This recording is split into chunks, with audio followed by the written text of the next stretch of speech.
How can you use the superpower of reading all women's thoughts and desires? This is the story of Nick Marshall, a businessman who grew up surrounded by women due to his mother's job in a cabaret. Without a father figure in his life, the only male role models he had were the type of men who were with a different woman every night. Naturally, he ended up following in their footsteps. His typical day starts with him waking up after a romantic night, getting ready for work, and making it a point to approach or touch any woman he finds attractive. Despite his poor behavior, things always seem to go his way. He even convinces a waitress who had just rejected him moments earlier to go on a date with him. From there, he heads to the office, where his actions clearly make some of his female coworkers uncomfortable. During a meeting, he anticipates news of his promotion, but instead he learns that a woman named Darcy will be taking the position he had hoped for. The company has decided that hiring a woman to lead their new product strategy is the right move. But that isn't the only issue on Nick's plate. His ex-wife is getting remarried, and because of her honeymoon, he'll need to look after their daughter for a week. However, this isn't his primary focus at the moment. He's more concerned about attending the meeting where he'll meet Darcy. Initially, not many have confidence in her, but she quickly earns the respect of some of her colleagues. She introduces a fresh campaign idea aimed at making the company more attuned to women's needs, even suggesting that the men try out a box of feminine products to experience things from a woman's perspective. Nick's skepticism only deepens as he sees these products as nothing more than trivial distractions. At home, although he works for a company that caters to women, he continues to view them as mere objects. Nonetheless, he decides to humor Darcy's idea and give some of the feminine products a try.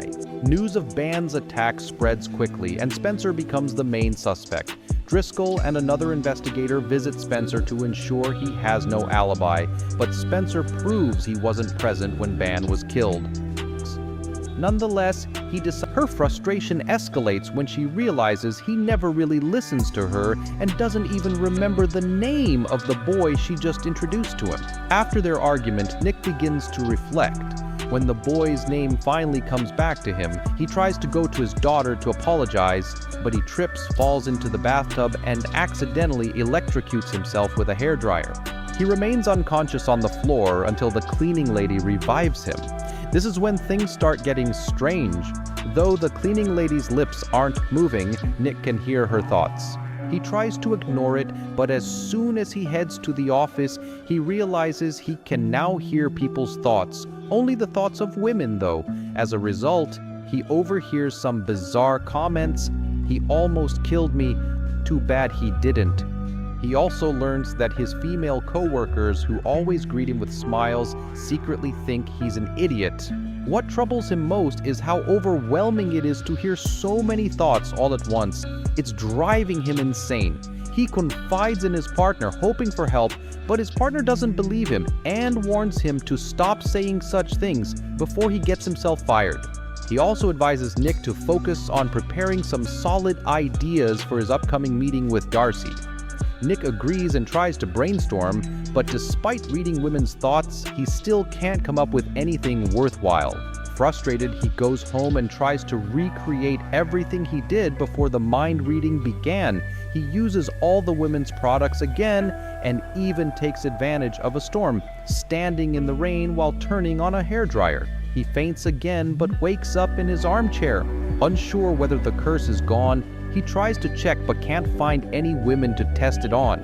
Desperate, he heads to a shopping mall, and for a brief moment, everything seems normal, just as he hoped, but his relief is short-lived when he realizes nothing has changed. Running out of options, Nick decides to visit the therapist who once counseled him and his ex-wife.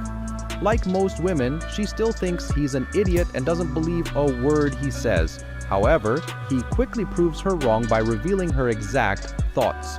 At first, she considers sending him to another specialist, but instead she advises him to embrace his newfound ability. Now that he knows what women want, he should use it to give them what they desire and become a sort of king. Initially, Nick starts treating women with more kindness. However, when he's with Darcy, he takes advantage of his ability to steal all her ideas and present them as his own, impressing his superiors. Darcy, oblivious to this, believes Nick is full of great ideas. Observing Bentwood while he gets a massage, Spencer recalls his past interactions with Boand and Gloria Wisuki. Gloria, an activist against gentrification in Bentwood's neighborhood, refused to be intimidated by Bentwood, who he invites her to go shopping for a prom dress. That night, he also goes on a date with the waitress, and although it starts off rocky, he quickly realizes that being able to read thoughts is incredibly useful in romantic situations, helping him win her over. Nick continues living his life treating women better while continuing to steal Darcy's ideas. To the women around him, he appears to be the perfect man, but Darcy starts to sense that something isn't right and tries to confront him. Despite reminding herself repeatedly, "Don't fall for a guy at work, don't fall for a guy at work," she can't help developing feelings for Nick. At the same time, Nick begins to empathize with her more deeply, and they start spending more and more time together. Before anything else, Nick needs to take his daughter shopping for a prom dress, as promised. Afterward, they have lunch at a restaurant where he awkwardly attempts to discuss the topic of sex, knowing that she plans to have her first experience with her boyfriend. However, his efforts fail, as his daughter remains angry with him for being an absent father. Frustrated, she leaves before finishing her meal, unwilling to believe that her father has truly changed. Later that night, Nick gets a call from Darcy, and they go on a date. During their conversation, she reveals that she was once married but separated because her partner didn't love her, which caused her to become more cautious about trusting men. It's also during this time that Nick starts to respect her more, admiring her work ethic and professionalism. After a while, they share a kiss. But because she's different from the women he's usually been with, Nick decides to take things slow and declines her invitation to come to her apartment.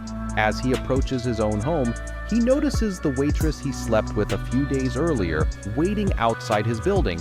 She believed their relationship was more serious and couldn't handle the fact that he hadn't contacted her again. Not wanting to hurt her further, Nick tells a small lie, making her believe that he is the one who can't continue the relationship. "I'm gay." Nonetheless, what's most important is that Nick continues to take credit for Darcy's ideas, especially now that they're about to close a major deal with an important company. Although he has tried to fix things by suggesting that Darcy should present the new campaign, she refuses, believing she doesn't deserve credit for work she didn't do. Moreover, she's now completely in love with him and wants what's best for him. With nothing left to change, Nick goes ahead and delivers the presentation, successfully closing the deal. However, still feeling guilty and wanting to apologize to Darcy, he decides to write her a letter, confessing everything he's done and asking for forgiveness. But before he can finish, she interrupts him, inviting him to celebrate at a house she recently purchased, which is still undergoing renovation. They spend the evening talking and dancing as there's little else they can do in the empty space. Time is critical, and Spencer, along with Hawk, swiftly locates the truck. A high-speed chase ensues, culminating in a tense confrontation on the road where two criminals meet their end, and a hidden stash is discovered, recently purchased, which is still... This all feels strange to Nick, as the promotion was originally meant for Darcy. It turns out that since Darcy didn't contribute to the new campaign, the company decided to fire her, and the agreement was already finalized. Nick pleaded with his boss to rehire Darcy, explaining that it was because of her that they secured such an important contract. Surprisingly, she got her job back with little effort. But now Nick had another issue. A girl he had been watching over, who had been dealing with suicidal thoughts, hadn't shown up to work that day. Fearing the worst, despite the pouring rain, he went out to search for her. At first, Nick couldn't find the address of the girl's apartment, so he had to ask a nearby old woman for directions. She pointed him down an alley. As he passed, some wires above him short-circuited, but he ignored them and hurried to the girl's house. Finding the door open, he went inside and discovered a suicide note. However, nothing had happened, as it turned out to be a misunderstanding. When he found her, Nick realized that he had finally stopped hearing everyone's thoughts. There was no time to celebrate, though. He had to help her and ensure she didn't try to harm herself again. He offered her a better position at work to motivate her to focus on her future. With that resolved, Nick turned his attention back to Darcy, searching for her all the way to her apartment. However, she chose to ignore him, being in a bad mood. Amid everything, Nick had completely forgotten about his daughter's dance. She had locked herself in a bathroom, crying because her boyfriend had abandoned her when she said she wasn't ready for sex. Thanks for watching. Don't forget to subscribe and see you in the next video. All the way to her apartment. However, she chose to...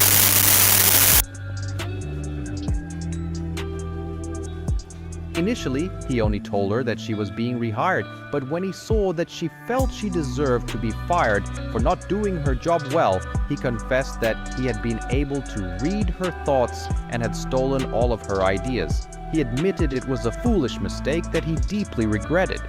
Most importantly, he told her that he had fallen in love with her. But that wasn't enough for Darcy. Even though she had been rehired, she was still his boss, and she decided to fire him for his actions. That was the end of their relationship. Nick left feeling completely defeated and humiliated for confessing his feelings only to be rejected.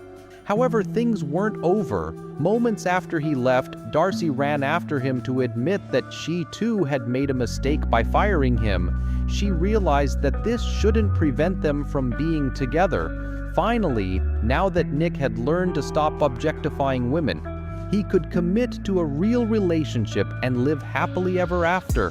That was what women want. Don't forget to comment on which movie you'd like me to recap next. And remember to like, subscribe, and turn on notifications so you don't miss the next video.